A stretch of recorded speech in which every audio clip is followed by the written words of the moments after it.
മഹിയുടെ കൊട്ടാരം. ആ പാലസിനകത്തേക്ക് വിക്കിയുടെ കാറ് വന്നു നിന്നു. ഡോറ് തുറന്ന് അവൻ പുറത്തേക്ക് ഇറങ്ങി. എൻ്റെ ഗൗരവ് ഹോസ്പിറ്റലിലേക്ക് വരണമെന്ന് കരുതിയതാ. എന്ത് ചെയ്യാനാ, ഈ പ്ലാസ്റ്ററൊക്കെ ഒന്ന് മുറിച്ച് കിട്ടണ്ടേ. അവൻ വീടിൻ്റെ ഡോറിന് മുന്നിൽ നിന്ന ഗൗരവിനെ നോക്കി പറഞ്ഞു. ബോസ് അന്വേഷിച്ചു. പിന്നെ ഇവിടെ ചില സംഭവങ്ങളൊക്കെ നടന്നു. 2 ദിവസമായി ബോസിന് നല്ല മാറ്റമുണ്ട്. കളിയും ചിരിയും തമാശയുമൊക്കെ. അവനത് പറഞ്ഞതും വിക്കി ഒന്ന് ഞെട്ടി. ടോം ആൻഡ് ജെറി കണ്ടാൽ പോലും ചിരിക്കാത്തവനാ. ഇപ്പം അവൻ എന്തു പറ്റി? അയാൾ ചിന്തിച്ചു. ആ നന്ദനക്കുട്ടി വന്നതിന് ശേഷമാണ് ഇത്രയും മാറ്റം. ഗൗരവ് അത് പറഞ്ഞു തീർത്തതും വിക്കി ഓൺ ചിരി. അങ്ങനെ വരട്ടെ, ഞാനൊന്ന് മാറി നിന്ന് പോയപ്പോഴേക്കും അവൻ ഇത്രയും ഒപ്പിച്ചോ? ഒന്ന് കണ്ട് ചോദിച്ചിട്ട് തന്നെ കാര്യം. അവൻ അത്രയും പറഞ്ഞ് അകത്തേക്ക് നടന്നു. കള്ള രാവണ, നിന്റെ സീത അപ്പോ നന്ദു തന്നെയാണല്ലേ?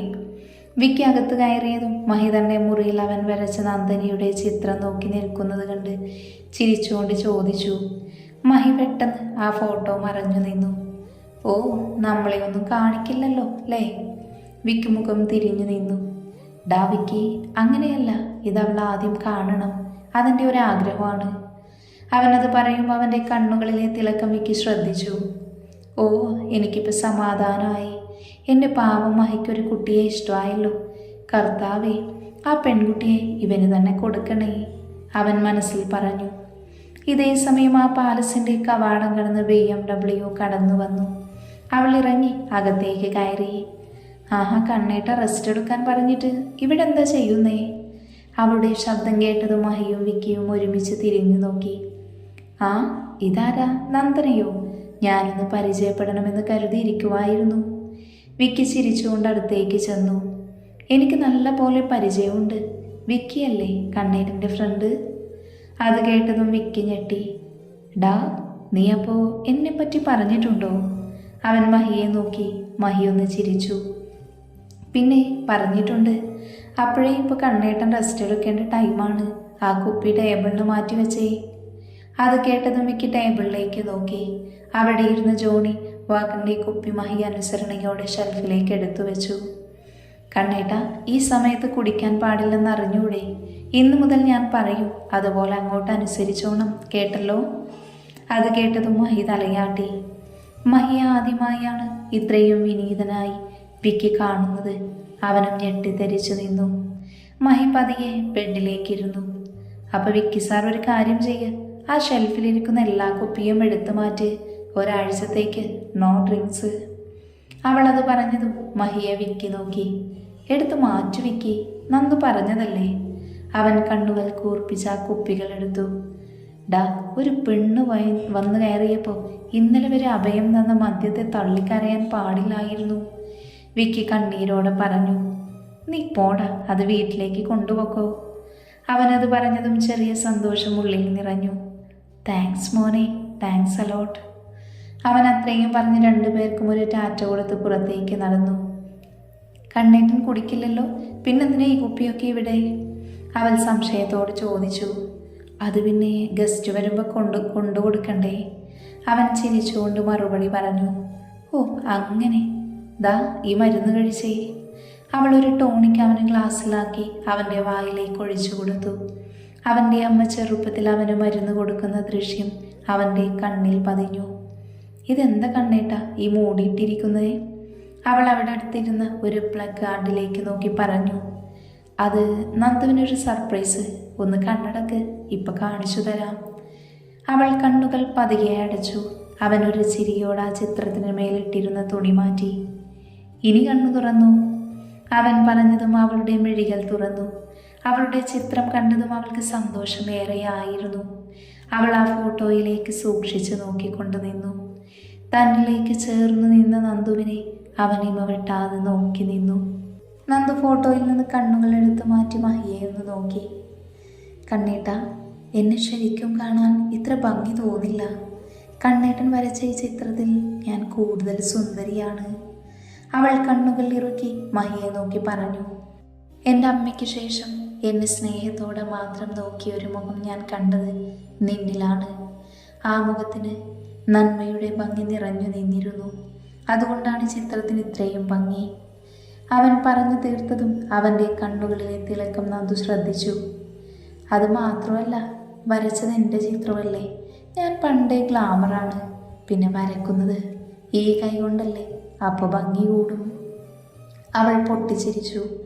ആ ചിരിയിൽ അവളുടെ മുല്ലമുട്ടുകൾ പോലെയുള്ള പല്ലും നല്ല ചുവന്ന ചുണ്ടും തിളങ്ങി നിന്നു. എൻ്റെ അമ്മയെപ്പോലെ തന്നെയാ നന്ദുവിൻ്റെ ചിരി. അതുപോലെ തന്നെ തോന്നുന്നു എനിക്ക്.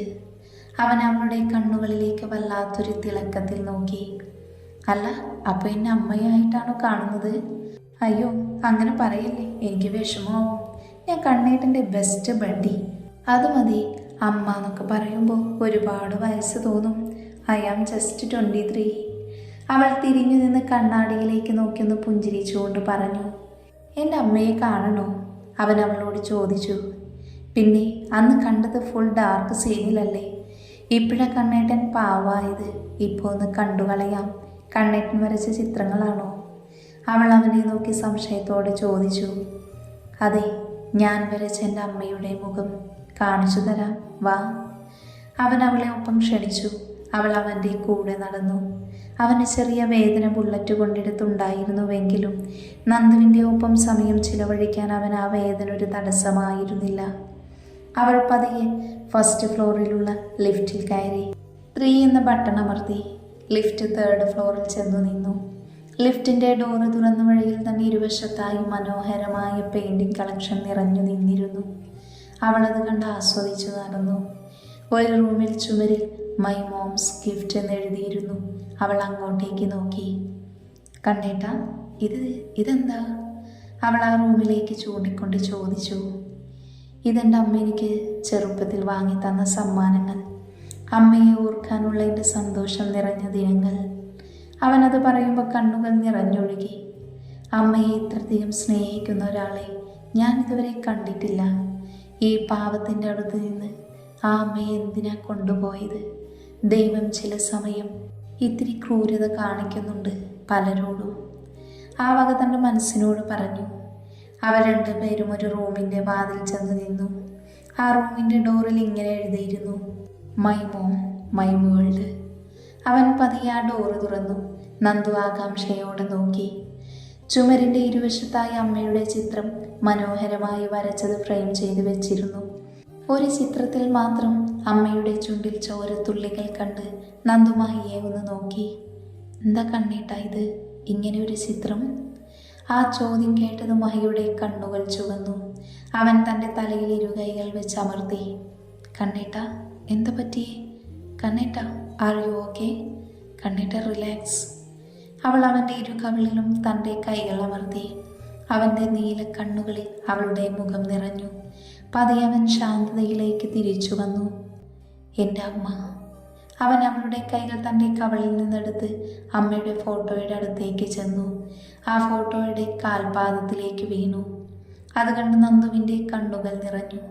ഗൗരവ് ശബ്ദം കേട്ട് മുകളിലേക്ക് വന്നു. മേഡം, സാർ ഈ റൂമിൽ കയറിയാൽ ഇങ്ങനെയാണ്. നോർമലാവാൻ കുറച്ച് സമയമെടുക്കും. അവൻ പറഞ്ഞതും അവളുടെ കണ്ണുകൾ വീണ്ടും നിറഞ്ഞൊഴുകി. ഞാൻ നോക്കിക്കോളാം. അവൾ അത്രയും പറഞ്ഞു മഹിയുടെ അടുത്തേക്ക് ചെന്നു. കണ്ണാ. ആ വിളി കേട്ടതും അവൻ തിരിഞ്ഞു നോക്കി. തൻ്റെ മുന്നിൽ അമ്മ നിൽക്കുന്നത് പോലെ തോന്നി. പെട്ടെന്ന് അമ്മയുടെ മുഖം മാറി നന്ദുവിൻ്റെ മുഖം തെളിഞ്ഞു. നമ്മളിപ്പോൾ ഫ്രണ്ട്സ് അല്ലേ? അപ്പം ഞാൻ പറഞ്ഞ അനുസരിക്കണം കേട്ടോ. ബാ, എണീക്ക്. അവൾ അവനെ പിടിച്ചെഴുന്നേൽപ്പിച്ചു. താഴെയുള്ള റൂമിലേക്ക് കൊണ്ടുപോയി. അവൻ അവൻ്റെ ബെഡിൽ കിടത്തി വെള്ളം കൊടുത്തു. അവൻ്റെ നിറഞ്ഞൊഴുകുന്ന കണ്ണുകൾ അവൾ കൈകളാൽ തുടച്ചു. അതെ, ഒരു കാര്യം പറഞ്ഞ കണ്ണേട്ടൻ കേൾക്കുവോ? അവൾ മഹിയെ നോക്കി ചോദിച്ചു. നന്ദു പറഞ്ഞോളൂ. അവൻ മറുപടി കൊടുത്തു. ഇന്നൊരു ദിവസം ഈ വീടിൻ്റെ കൺട്രോൾ എനിക്ക് തരണം. ശരിക്കും ഒരു പാലസാക്കി തരാം, വിത്ത് റോ കളേഴ്സ്. അവൾ ചിരിച്ചുകൊണ്ട് പറഞ്ഞതുമായി സമ്മതമെന്ന് തലയാട്ടി. അവൾ പോയി കഴിഞ്ഞതും അവൻ കണ്ണുകൾ അടച്ചു. അവൾ ആദ്യം ചെന്നത് അമ്മയുടെ ചിത്രങ്ങൾ ഇരിക്കുന്ന റൂമിലാണ്. ഗൗരവിൻ്റെയും വിക്കിയുടെയും സഹായത്തോടെ ആ റൂമിലെ ഫോട്ടോകൾ റീഅറേഞ്ച് ചെയ്തു. അടുക്കളയിലുള്ളവർക്ക് അന്ന് ഉച്ചയ്ക്ക് വേണ്ട ആഹാരത്തിൻ്റെ മെനു പറഞ്ഞു കൊടുത്തു. ആകെ മൊത്തം ആ പാലസ് അവൾ മാറ്റി. കണ്ണേട്ടാ. മഹി അവളുടെ വിളിയേറ്റുണർന്നു.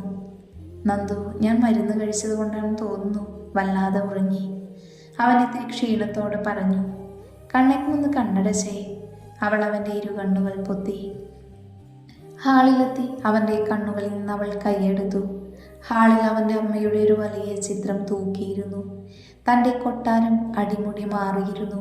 അവൻ്റെ കണ്ണുകളാകെ തിളങ്ങി. ഇന്ന് സ്പെഷ്യൽ ലഞ്ചാണ്, കണ്ണേട്ടനിരിക്ക്. അവൾ അവനെ ചെയറിലേക്ക് ഇരുത്തി.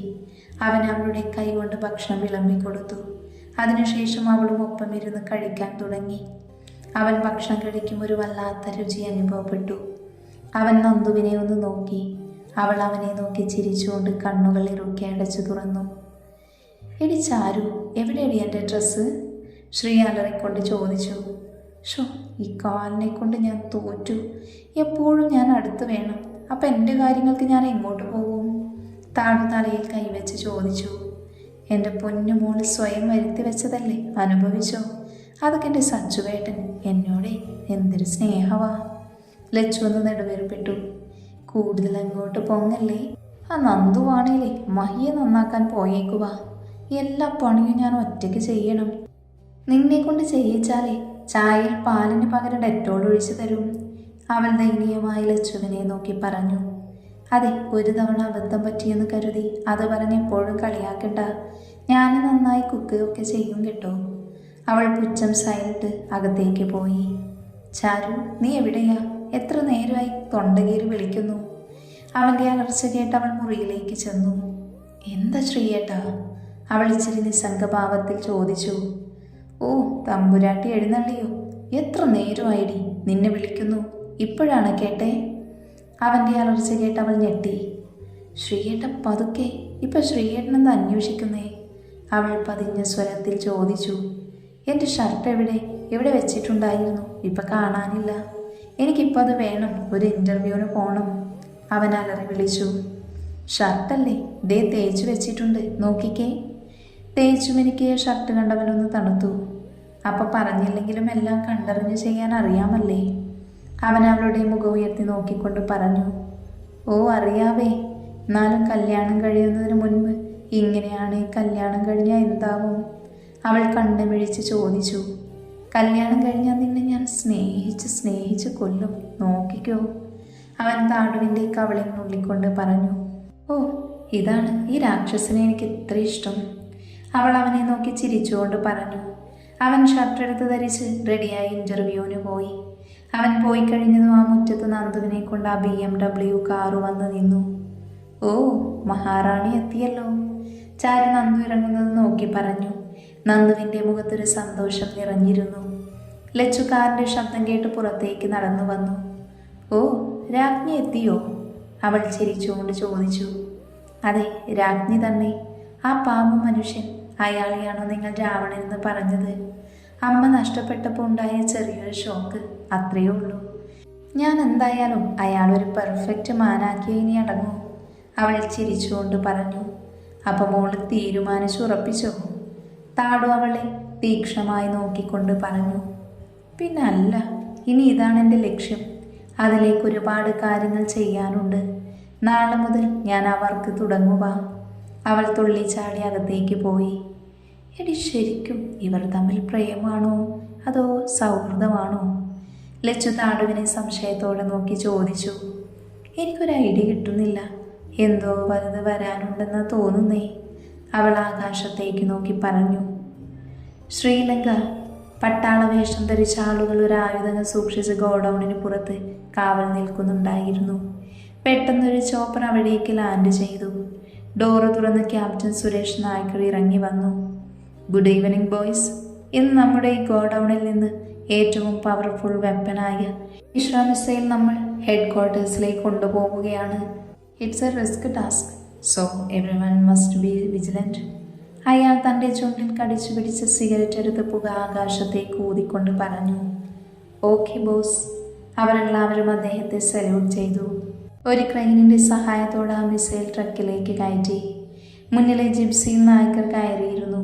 ആ ട്രക്കിന് പിന്നിലായി 2 ജീപ്പുകളിൽ ആർമി ഓഫീസേഴ്സും കയറി. ആ വാഹന വ്യൂഹം അവിടെ നിന്ന് പുറപ്പെട്ടു. കുറച്ചു ദൂരം കഴിഞ്ഞതും പെട്ടെന്ന് പിന്നിലായി പോയിരുന്ന ജീപ്പുകളിൽ ഒന്നൊരു തീഗോളമായി ആകാശത്തേക്ക് ഉയർന്നു. എല്ലാ വാഹനങ്ങളും പെട്ടെന്ന് സഡൻ ബ്രേക്ക് ഇട്ട് നിന്നു. കാട്ടുപ്രദേശത്തിന് നടുവിലായി നിന്ന ആ വാഹനങ്ങളെ ലക്ഷ്യം വെച്ച് ഇരുവശത്തുനിന്ന് കറുത്ത വസ്ത്രം ധരിച്ച കയ്യിൽ AK-47 വന്ന ആളുകൾ വളഞ്ഞു. അവർ ബാക്കിയായ ഒരു ജീപ്പിൽ ആളുകളെ മുഴുവൻ വെടിവെച്ച് വീഴ്ത്തി. നായ്ക്കരുടെ ഡ്രൈവർ ഭയത്തോടെ അയാളെ ഒന്ന് നോക്കി. ആ വാഹനത്തിൽ നിന്നൊരു തോക്കിൻ്റെ ശബ്ദം കേട്ടു. തലയിൽ ബുള്ളറ്റ് തറച്ച പാടുമായി മരിച്ചു കിടക്കുന്ന ഡ്രൈവർ അയാളെ നോക്കി ഒരു അസുര ചിരി ചിരിച്ചുകൊണ്ട് ക്യാപ്റ്റൻ പുറത്തേക്ക് ഇറങ്ങി. അയാൾ ആ കറുത്ത വസ്ത്രധാരികളെ ഒന്ന് നോക്കി ചിരിച്ചു. പെട്ടെന്ന് എതിർവശത്തു നിന്നൊരു വാഹനം വന്നു. ആ കാറിൻ്റെ ബാക്ക് ഡോർ തുറന്നൊരു രൂപം ഇറങ്ങി വന്നു. ബ്ലാക്ക് കോട്ടും സ്യൂട്ടും ധരിച്ച് മുടിയും താടിയും വെട്ടിയൊതുക്കിയിരുന്നു. ആ രൂപത്തിൻ്റെ പൂച്ച കണ്ണുകൾ ആ ട്രക്കിലേക്ക് തന്നെ നോക്കി ക്യാപ്റ്റൻ്റെ അടുത്തേക്ക് എത്തി. ഇസാം മുഹമ്മദ്, ആ രൂപം ചിരിച്ചുകൊണ്ട് പറഞ്ഞു. ബോസ്, അങ്ങയ്ക്ക് വേണ്ടി വലിയൊരു റിസ്ക്കാണ് ഞാൻ എടുത്തത്. എനിക്ക് തരാമെന്ന് പറഞ്ഞ പണം? നായ്ക്കർ അയാളോട് ചിരിച്ചുകൊണ്ട് ചോദിച്ചു. ഇസാം മുഹമ്മദിൻ്റെ കണ്ണുകൾ ഒരു നിഗൂഢമായി ചിരി നിറഞ്ഞു. അടുത്ത നിമിഷം ക്യാപ്റ്റൻ്റെ കഴുത്തിൽ മുഹമ്മദിൻ്റെ കത്തി കയറി. അയാൾ ചോര ചീറ്റി നിലത്ത് പിടഞ്ഞു വീണു. സ്വന്തം നാടിനെ ഒറ്റുകൊടുക്കുന്ന സൈനികൻ്റെ സേവനം ഈ മുഹമ്മദിന് ആവശ്യമില്ല. Rest in peace my friend. അയാൾ തൻ്റെ കത്തിയിൽ പറ്റിയ ചോര തുടച്ചുകൊണ്ട് പറഞ്ഞു. Come on boys, let's move. അയാൾ അത് പറഞ്ഞതും ആ കറുത്ത വസ്ത്രധാരികൾ ഇരുവശത്തായി പാർക്ക് ചെയ്ത ജീപ്പുകളിലേക്ക് കയറി. കൂട്ടത്തിൽ ഒരുത്തൻ ആ ട്രക്കിലേക്കും കയറി. ആ വാഹനങ്ങൾ മുന്നോട്ട് കുതിച്ചു. ഇസാം മുഹമ്മദിൻ്റെ കണ്ണുകളിൽ ഒരു രാക്ഷസന്റെ ഭാവം നിറഞ്ഞു നിന്നു.